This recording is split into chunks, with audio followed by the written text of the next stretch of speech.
everyone, welcome back to our channel. So today we are going to start the chapter that is your photosynthesis in higher plant, जो कि आपकी class 11th biology botany का chapter है. NEET point of view से और board point of view से बहुत important chapter है. और अभी तक आपकी वीडियोस अगर आप देखते आ रहे हो तो आपको पता चल रहा होगा कि मैं हर एक टॉपिक को सिर्फ एक वीडियो में एक ही टॉपिक एक्सप्लेन करती हूँ, जो कि बहुत ज़्यादा शॉर्ट वीडियो होती है.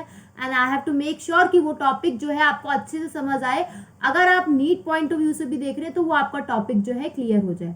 In the next 10 minutes, we are going to start. That is the introduction and the experiment part of photosynthesis in higher plant. Daily videos जो है आपको 7, 2 और 9 PM पे मिल जाएंगी. Stay tuned with our channel and follow more and subscribe for more such like videos. तो फटाफट से शुरू करते हैं. सबसे पहले हम ऑटोट्रॉफ्स की बात करते हैं, हेट्रोट्रॉफ्स की बात करते हैं. अगर आपको ये नोट्स चाहिए हो तो कमेंट डाउन कर देना और व्हाट्सएप का लिंक ज्वाइन कर लेना. I will share their. अगर हम ऑटोट्रॉफ्स की बात करें तो ऑटोट्रॉफ्स वो ग्रीन प्लांट्स होते हैं जो अपना खाना जो है खुद बनाते हैं with the help of photosynthesis. ठीक है, that is a green plant those who make their own food with the help of photosynthesis. जैसे कि प्लांट्स जिन्हें, और ऐसे प्लांट्स जो ऑटोट्रॉफ होते हैं वो कौन सा न्यूट्रिशन शो करते हैं? दे शो अ ऑटोट्रॉफिक न्यूट्रिशन. वहीं अगर हम हेट्रोट्रॉफ्स की बात करें तो जितने भी अदर ऑर्गेनिज्म होते हैं जो कि डिपेंड करते हैं अदर ग्रीन प्लांट्स पे फॉर देयर फूड, उन्हें हम हेट्रोट्रॉफ्स कहते हैं. ठीक है, जो कि प्लांट पे डिपेंड करते हैं डायरेक्टली इनडायरेक्टली अपने खाने के लिए, उन्हें हम हेट्रोट्रॉफ कहते हैं. ऑटोट्रॉफ वो ऑर्गेनिज्म जो ऑटोट्रॉफ मोड ऑफ दिखाते हैं, उन्हें हम ऑटोट्रॉफिक मोड ऑफ न्यूट्रिशन कहते हैं. नेक्स्ट अगर हम बात करें, what do you mean by photosynthesis? Photosynthesis का मतलब है, अभी तक छोटी क्लासेस में पढ़ते आ रहे होंगे, दैट इज खाना बनाना. प्लांट्स खाना बनाते हैं with the help of sunlight, उसे हम फोटोसिंथेसिस कहते हैं. अगर हम एनसीईआरटी की भाषा में बात करें तो जो भी इनऑर्गेनिक कंपाउंड है, कौन सा कंपाउंड है? That is a inorganic compound है. वो अपने आप को कन्वर्ट कर ले किसमें? कॉम्प्लेक्स ऑर्गेनिक कंपाउंड में, तो उसे हम फोटोसिंथेसिस कहते हैं. और इनऑर्गेनिक कंपाउंड होते हैं जैसे कि आपका CO2 और वाटर. CO2 और water in the presence of sunlight और पिगमेंट, कौन सा? क्लोरोफिल पिगमेंट की प्रेजेंस में क्या बना ले? ग्लूकोज बना ले. तो उसे प्लस ऑक्सीजन रिलीज करें, जो कि ऑक्सीजन क्या है? That is a by product. तो ये जो खाना बन रहा है, इस प्रोसेस को हम जो है फोटोसिंथेसिस कहते हैं.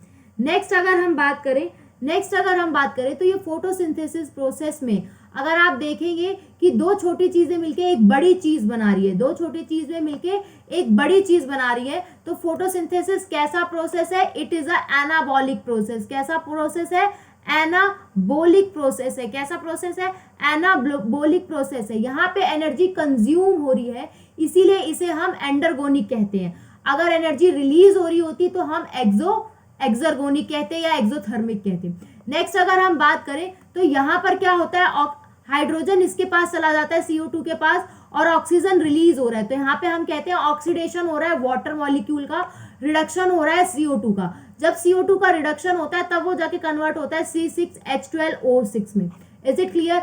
और ये कैसा प्रोसेस है? It is a physiochemical process. इसमें फिजिकल जो एनर्जी है किसमें कन्वर्ट हो रही है? That is going to be converted into light energy. Next अगर हम बात करें फोटोसिंथेसिस जरूरी क्यों है? क्यों जरूरी है कि हमें फोटोसिंथेसिस करना है? सबसे पहला, that is a primary source of food.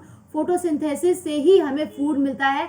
Next, हमारी अर्थ एटमॉस्फेयर पे, अर्थ के सरफेस पे जो ऑक्सीजन ऐड ऑन करती है वो that is done also by a photosynthesis, क्योंकि ये जो आपने रिएक्शन देखी है उसमें ऑक्सीजन जो होता है रिलीज होता है बाय प्रोडक्ट की फॉर्म में. नेक्स्ट अगर हम बात करें, जब ये लाइट एनर्जी से केमिकल एनर्जी में कन्वर्ट हो रही है तो उस प्रोसेस को हम लाइट रिएक्शन कहते हैं. क्या कहते हैं? That is known as light reaction. वो जब केमिकल एनर्जी, मतलब क्या? ATP, NADPH, ATP और NADPH जो ये बनते हैं, इनको जब यूज करते हैं ताकि खाना बन सके, उसे हम कहते हैं डार्क रिएक्शन. उसे हम क्या कहते हैं? Dark reaction. Is it clear? आगे बढ़े. अब फटाफट से एक्सपेरिमेंट देखते हैं. पहला एनसीईआरटी में एक्सपेरिमेंट दिया गया है क्लोरोफिल इंपॉर्टेंस के लिए, कि क्लोरोफिल क्यों इंपॉर्टेंट है. अब आपको फोटोसिंथेसिस करने के लिए क्या क्या चाहिए? कार्बन डाइऑक्साइड की रिक्वायरमेंट है, क्लोरोफिल की और सनलाइट की. अब हम देखते हैं क्लोरोफिल क्यों जरूरी है. एक तो हमें पहली बात वेरिजिनेटेड लीफ लेनी है. एनसीईआरटी में लिखा हुआ है एनसीईआरटी में एग्जैक्ट लाइन लिखी हुई है, वेरिजिनेटेड लीफ और a leaf covered with black pepper. तो हमने सबसे पहले ली है वेरिजिनेटेड लीफ, जो कि आपको क्रोटोन प्लांट में देखने को मिल जाएगी। वेरिजिनेटेड लीफ कैसी होती है? ऐसी लीफ जिसके ऊपर व्हाइट पैचेस होते हैं। तो वो जो व्हाइट पैचेस होते हैं वहां पे क्लोरोफिल क्या होता है? एब्सेंट होता है। जब हम आयोडीन टेस्ट कराएंगे, आयोडीन टेस्ट किस लिए कराया जाता है? स्टार्च के लिए, ठीक है। तो आयोडीन जब टेस्ट कराएंगे तो यहाँ पे जहाँ पे व्हाइट पैचेस प्रेजेंट है वहां पे स्टार्च जो है नहीं मिलेगा। अगर स्टार्च नहीं मिलेगा तो फोटोसिंथेसिस नहीं होगी, जबकि सिर्फ खाली ग्रीन पार्ट वाले हिस्से में आपको स्टार्च पॉजिटिव देखने को मिलेगा। तो वहीं पर फोटोसिंथेसिस होगी, वहीं क्लोरोफिल प्रेजेंट होगा। नेक्स्ट अगर हमने बात करी, अगर हमने वेरिजिनेटेड लीफ नहीं ली होती, ऐसी लीफ ली होती कि हमने सपोज करो एक लीफ ली है और उस लीफ को आधा कवर कर दिया है, किससे? दैट इज ब्लैक पेपर से। इसे हमने कवर्ड कर दिया है। तो जो ब्लैक पेपर से हम कवर्ड करेंगे वहां पे आपको स्टार्च देखने को नहीं मिलेगा, ठीक है। जब आप आयोडीन टेस्ट करेंगे तो वहां स्टार्च नहीं होगा, जबकि जो ओपन वाला एरिया है, एक्सपोज पार्ट है, वहां पे स्टार्च पॉजिटिव होगा, वो फोटोसिंथेसिस एरिया करेगा, वहीं पर क्लोरोफिल प्रेजेंट होगा। नेक्स्ट अगर हम बात करें, क्या CO2 बहुत ज्यादा जरूरी है फोटोसिंथेसिस के लिए? यस, उसके लिए भी एक टेस्ट कराया गया था जिसका नाम था mall half leaf experiment. Mall half leaf experiment. उन्होंने क्या किया था? एक प्लांट लिया और उस प्लांट की लीफ को, ठीक है, आधी लीफ को टेस्ट ट्यूब में डिप करा दिया। उस टेस्ट ट्यूब के अंदर क्या प्रेजेंट था? That is a KOH soaked cotton. क्या प्रेजेंट था? KOH सोक्ड कॉटन प्रेजेंट था, ठीक है। तो जो लीफ टेस्ट ट्यूब के अंदर है वहां पर फोटोसिंथेसिस नहीं होगी, और वो कैसा एरिया होगा? That is a starch negative. जो लीफ बाहर है टेस्ट ट्यूब के, वहां वो एरिया कैसा होगा? That is a starch positive, और वहां पर जो है फोटोसिंथेसिस प्रेजेंट होगी। Is it clear? नेक्स्ट अभी बहुत सारे एक्सपेरिमेंट आ रहे हैं, फटाफट से उनको देखना है। पहला आपने 2 एक्सपेरिमेंट पढ़ लिए, एक आपने वेरिजिनेटेड लीफ वाला पढ़ लिया, दूसरा आपने KOH, जिस टेस्ट ट्यूब में KOH कॉटन को सोक करके डालना है वो पढ़ लिया। KOH क्यों डाला है? KOH सोल्यूशन जो होता है दैट इज CO2 को एब्जॉर्ब करता है। किसको एब्जॉर्ब करता है? CO2 को एब्जॉर्ब करता है। नेक्स्ट एक्सपेरिमेंट है बेल जार एक्सपेरिमेंट, जो कि 1770 में किया था जोसेफ प्रिस्ले ने, ठीक है। उन्होंने क्या डिस्कवर की थी? ऑक्सीजन डिस्कवर की थी, लेकिन उस ऑक्सीजन के बारे में बाद में पता चला था, ठीक है। तो क्या था? जब कैंडल जार के अंदर बर्न कर रही थी, ठीक है, जल रही थी, जार लिया, उसके अंदर कैंडल जल रही है, तो और उसी के अंदर माउस भी प्रेजेंट है, तो माउस को सफोकेशन होगी। अगर उसी जार के अंदर आप मिंट प्लांट रख देंगे, कौन सा प्लांट रख देंगे? मिंट प्लांट रख देंगे, तो जो चूहा है वो भी जिंदा बचा रहेगा और कैंडल भी जो है बराबर जलती रहेगी, ठीक है। दिस इज अ एक्सपेरिमेंट जो कि आपके एनसीईआरटी में प्रेजेंट दिया है कि अगर कैंडल जल रही है तो कैंडल बुझ जाएगी और माउस की भी डेथ हो जाएगी, ठीक है। लेकिन अगर वहीं पर मिंट प्लांट प्रेजेंट है तो क्या कहते हैं? कैंडल भी जलती रहेगी और माउस भी जिंदा रहेगा। ऐसा क्यों? ऐसा इसलिए जो भी एनिमल या बर्निंग कैंडल, जो जल रही थी कैंडल, दोनों के ब्रीथिंग के दौरान एयर को रिमूव कर रहे थे, वही एयर को कौन रिस्टोर कर रहा था? प्लांट रिस्टोर कर रहा था। ये एनसीईआरटी लाइन है कि प्लांट वही एयर रिस्टोर कर रहा था जो कि एनिमल और बर्निंग कैंडल को क्या कर रहे थे? रिमूव कर रहे थे। नेक्स्ट अगर हम बात करें ईगन हाउस की, तो ईगन हाउस ने भी वही सेम एक्सपेरिमेंट रिपीट किया था जो कि जोसेफ प्रिस्ले का था, ठीक है। Repeated the same experiment done by Presley. इन्होंने यहाँ पे किसकी इंपॉर्टेंस बताई थी? सनलाइट की इंपॉर्टेंस बताई थी। वो एक्सपेरिमेंट उन्होंने दिन में भी रिपीट किया, रात में भी रिपीट किया, ठीक है। दिन में उन्होंने एक एक्वाटिक प्लांट रख दिया विद अ ब्राइट सनलाइट, ठीक है। एक एक्वाटिक प्लांट रखा, कौन सा एक्वाटिक प्लांट था? That is a hydrilla. कौन सा एक्वाटिक प्लांट था? हाइड्रिला। वो एक्वाटिक प्लांट रख दिया ब्राइट सनलाइट में, तो आपको देखने को मिला कि जो भी प्लांट के ग्रीन हिस्से थे, जो भी प्लांट के ग्रीन पार्ट थे, वहां पे छोटे छोटे बबल्स देखने को मिल रहे थे। और ये प्रूव किया उन्होंने कि जो ग्रीन पार्ट है प्लांट का, वो क्या रिलीज कर रहे हैं? ऑक्सीजन रिलीज कर रहे हैं। तो जो बबल है वो किसके हैं? ऑक्सीजन के, ठीक है। ये ईगन हाउस ने यहाँ सनलाइट की इंपॉर्टेंस बताई थी, लेकिन जो ग्रीन प्लांट रिलीज कर रहे थे that is a oxygen. Next अगर हम बात करें वोन सैक की, ठीक है, तो जोसेफ प्रिस्ले ने एयर के बारे में बताया था, ईगन हाउस ने सनलाइट इंपॉर्टेंस बताई थी।